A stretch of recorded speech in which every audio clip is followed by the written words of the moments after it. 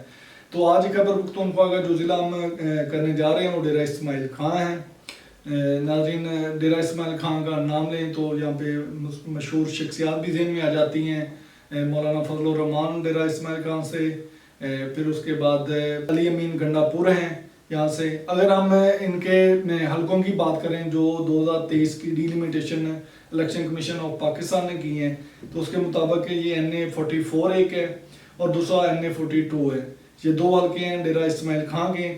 اگر یہاں پہ ہم تحصیلوں کی بات کریں تو ناظرین تو یہاں پہ پہاڑ پور تحصیل ہے، کینٹ کا ایریا ہے ڈیرہ اسماعیل خان کا، اور ڈیرہ اسماعیل خان تحصیل کے کچھ علاقے ہیں۔ یہ پہلا حلقہ ہے NA44۔ اس کے بعد NA45 ہے، اس میں درہ بن تحصیل ہے، پرواز تحصیل ہے اور درہ زندہ سب ڈویژن۔ یہ علاقے ہیں دونوں ڈیرہ اسماعیل خان کے۔ ناظرین اگر یہاں پہ ہم قوموں، قبیلوں، ذاتوں، ٹرائبس کی بات کریں تو یہاں پہ بلوچ، پشتون، گنڈا پور اور نیازی قبیلے پائے جاتے ہیں، قومیں یا قبیلے یا ذاتیں انہیں کہہ سکتے ہیں۔ اگر ہم یہاں پہ 2018 کے الیکشن کے نتائج کی بات کریں تو یہاں پہ جو پرانا حلقہ تھا، پرانے حلقے تھے 2 تھے، ان میں 38 اور 39۔ اگر ہم 38 کی بات کریں تو یہاں سے پاکستان تحریک انصاف کے علی امین گنڈا پور انہوں نے الیکشن جیتا تھا، انہوں نے 81,000 سے زائد ووٹ حاصل کیے تھے اور انہوں نے شکست دی تھی مولانا فضل الرحمان صاحب کو، جو کہ اس وقت متحدہ مجلس عمل کے امیدوار تھے۔ ویسے تو وہ خود ان کی اپنی ایک مذہبی جماعت ہے جس کا نام ہے جمعیت علماء اسلام مولانا فضل الرحمان گروپ ہے۔ اس میں پہلے کچھ اور جماعتیں بھی شامل تھیں، اس میں سے سین اور باقی جماعتیں جو ہیں وہ علیحدہ ہو گئیں، کچھ دڑوں نے علیحدگی کر لی۔ ابھی مولانا فضل الرحمان جو ہیں وہ جمعیت علماء اسلام مولانا فضل الرحمان گروپ کے سربراہ ہیں۔ تو یہ دوسرے نمبر پہ رہے، انہوں نے 45,000 سے زائد ووٹ حاصل کیے، کافی مارجن تھا، کوئی آلموسٹ 35,000 کا فرق تھا علی امین گنڈا پور کا اور مولانا فضل الرحمان کا۔ تیسرے نمبر پہ مشہور شخصیت ہیں یہاں سے فیصل کریم کنڈی جو پاکستان پیپل پارٹی کے امیدوار تھے، انہوں نے 20,000 سے زائد ووٹ حاصل کیے۔ تو ناظرین یہ حلقہ NA38 تھا پرانا 2018 کے الیکشن کی۔ پھر میں بتا دوں ناظرین ڈیرہ اسماعیل خان کے 2018 کے الیکشن کے دوسرے NA کی بات کریں جو اس وقت 39 تھا NA، اس میں محمد یعقوب شیخ صاحب تھے پاکستان تحریک انصاف کے امیدوار، انہوں نے 79,000 سے زائد ووٹ حاصل کیے اور یہ کامیاب قرار پائے۔ دوسرے نمبر پہ یہاں پہ بھی مولانا فضل الرحمان صاحب تھے، متحدہ مجلس عمل کے پلیٹ فارم سے انہوں نے الیکشن لڑا اور انہوں نے 52,000 سے زائد ووٹ حاصل کیے۔ تیسرے نمبر پہ نورنگ خان تھے پاکستان پیپل پارٹی کے امیدوار، انہوں نے ناظرین 10,000 سے زیادہ ووٹ حاصل کیے اور تیسرے نمبر پہ رہے۔